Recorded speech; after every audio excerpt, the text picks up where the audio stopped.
Hello everybody, welcome to this video and welcome to this channel. If you've never met me before, hi, my name is Courtney. I am an EPIK teacher in the Jellicoe area. I teach at 3 different schools and I have 2 travel schools. So today I just wanted to make a video telling you everything that EPIK doesn't tell you. So I just want to preface this video really quick by saying that EPIK does kind of say these things. I know you're going, hey, what in the world? You just said this is a video about how EPIK doesn't tell you these things. But these are things that are either A, stated in the contract and you don't get your official contract until you're actually at orientation in Korea. So you're like, well, I'm just gonna go along with it because I'm already here.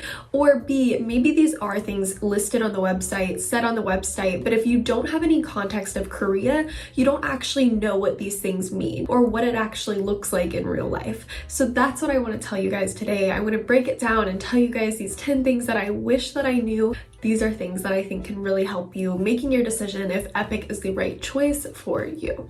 And I do want to say that I have just had the most amazing EPIK experience. I've met some incredible people here. I really love my job and the kids here are fantastic. So I am in no way saying that these things would have hindered me from actually making my decision to pursue EPIK.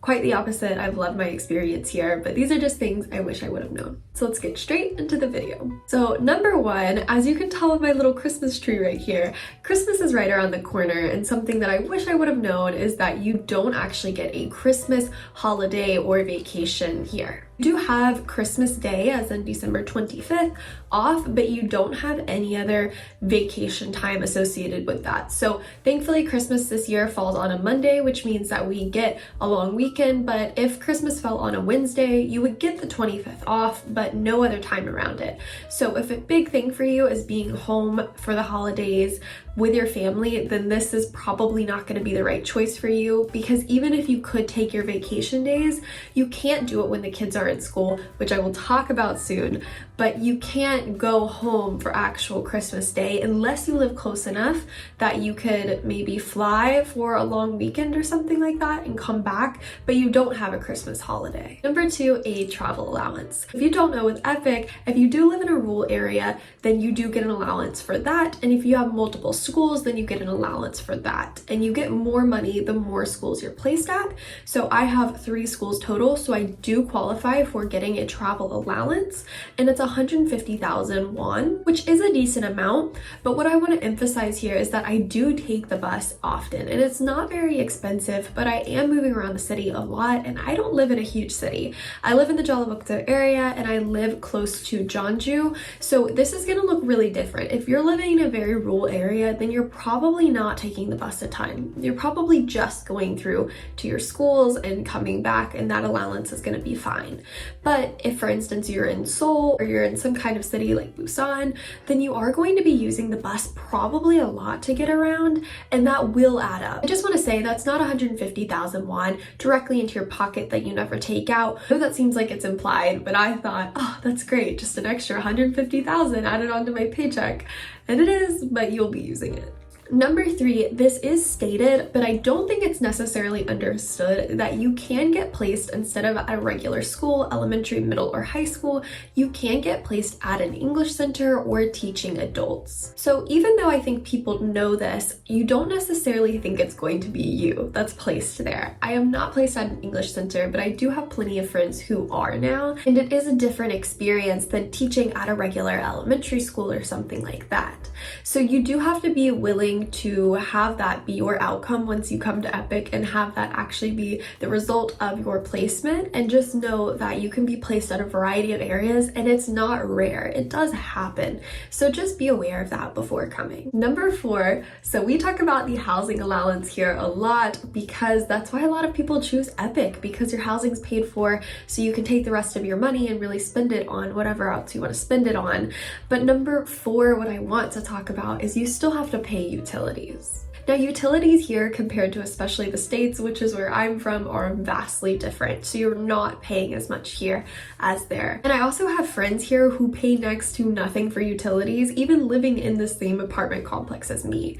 And I think depending on where you live, like my friend from the UK spends a lot less on utilities, but I also think she's probably less used to turning on the heating and the boiler. You only turn that on, I think with her, when it's like bare necessity. I think as Americans, we're very used to turning on these things because we're not used to the weather being this cold, especially in the winter time. And I think in the summertime, I'm used to turning on the AC. Now, not all the time. You really have to monitor it here. Some people pay 15,000 for one bill and 5,000 for another bill, so it ends up being 20,000 won that you pay for utilities. For me, I spend 40,000 won for one bill and 15,000 for the other, so it's 55,000 won, which definitely compared to the States is not a lot at all. But just know, if you're used to turning on the heating all the time, or if you're used to turning on the AC all the time, that will add up. You do have your utilities to pay here, so it's just worth knowing. Number 5, your commute can be pretty long. If you happen to get travel schools, which I think a lot of people do, which I will mention coming up, if you happen to get travel schools, even if it's only a few miles apart, depending on how the roads work, depending on the bus system, if that's what you're using, it can take you a long time to get there. I have to leave an hour early for both of my travel schools, and it takes me an hour commute to get back. So if you have your 8-hour teaching day, that becomes a 10-hour teaching day, and depending on how many travel schools you have, for me, that's only twice a week. But if you have 4 travel schools, then you're talking about every single day adding on a 2-hour commute. So just know that if you do get travel schools, that your commute can be long, even if it's only a few miles away, depending on what that looks like and depending on what city you're actually in. So just know that your commute time can be added on to your job. Number 6, going back to vacation days. So your vacation days can really only be taken when the kids are out of school. I'm sure it depends on the school system, and some EPIK teachers maybe do have the opportunity to take off vacation days on a random Friday or something like that to have a long weekend. But for the most part, this is something I did not know before coming here. For the most part, you are only able to take it off for summer vacation and winter vacation. So as EPIK teachers, we do not get all of summer vacation and winter vacation off like a regular Korean teacher would get here. We only have our 26 vacation days. As of right now, I don't know if that'll change in the future, but right now it's 26 vacation days. So we can take that for our summer break or our winter break, but it has to align when the kids are not actually in school. But if you think just randomly in November for a week, you're like, let's go to Japan, but the kids are in school, there's no holidays happening, I don't think you're going to be able to do that. There might be certain schools that allow you to do it, but for the most part, you can only take it during those designated January and February dates, and then July and August dates. Number 8, a lot of people get travel schools. So I know before coming here, the only thing I was really hoping for, I was like, please don't let me get a lot of travel schools. I just want to be able to build relationships with my co-teachers and my students at one school, maybe 2 schools, and I got 3 schools. But I have to say that at orientation, you see people's names flash up, as well as the cities they're going to and how many schools they have. And 3 was pretty average. I do know some people that got less, but at least in my province, I'm sure it's different in every province, but in mine, a lot of people had 4 travel schools. That was pretty normal, and we did have people with 5 travel schools. Well, I think, so 3 travel schools and 1 main school. 4 schools total, not travel schools, sorry. 4 schools total. Then that means that you are only going to one of them twice a week, and the rest is just once a week.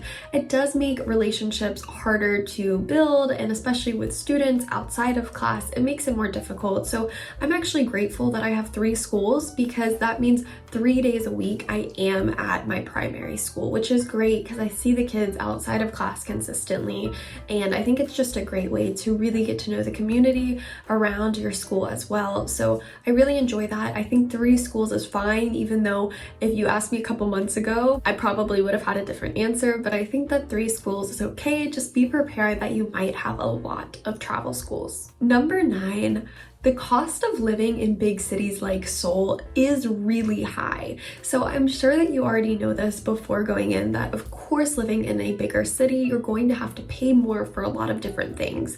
But even for things like food at grocery stores, it is really high in places like Seoul. I haven't personally gone to Busan, but maybe similar like that in Busan. But it's just something worth knowing, because we don't get paid a ton as EPIK teachers. I think we get paid a comfortable salary to live in Korea, and I have no complaints over it for sure. But if you are placed in a city, just know that your dollar, your won, will not be stretched as far as in other parts. So just know that instead of having those savings, you might be spending your whole monthly income month to month to be able to make it, depending on your lifestyle and everything. So just be aware that living in cities in Korea is like living in cities other places, where it will cost you more. Also to be noted, if you're American and you're thinking in your head, my US dollar stretches further than the won, which is true. I think 1,300 won is equivalent to 1 USD right now, but fact check me on that. Think though about how you are now getting paid in won. So you might have US savings coming over and your US dollar will stretch further here, which is very nice living in Korea. But from this point forward, you're getting paid in won. So your won will be equivalent to the won that you're paying here for your groceries and for whatever activities you're doing. If you live in big cities, you like to do a lot of things all the time, just be aware of that. Number 10, let's end on a positive note. So something that you probably know already is that you do get health insurance coverage here, but maybe what you don't know is that you can actually take advantage of that. So I think in certain countries, and I think in the States, we're really hesitant to go to the hospital or to rack up any kind of fees having to do with healthcare because they can be so expensive. And I just want you to know that here, a lot of my Korean co-teachers will go to the hospital with just a sniffle, just a cold. They'll go because it's covered for them and they'll get that medication.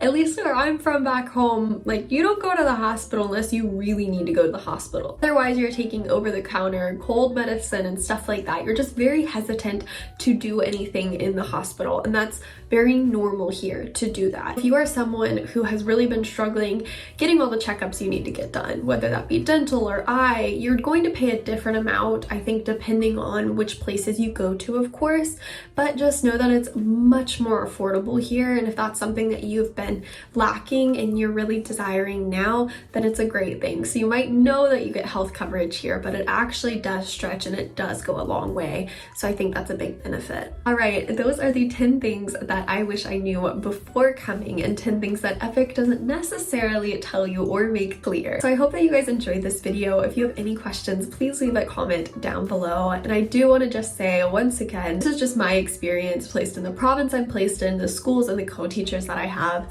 This can look different for every single person, but I love to watch videos like this before leaving because I wanted to be as informed as possible. So I hope this helped you guys. I hope you have the absolute best day of your life, and I will see you in the next video. Bye.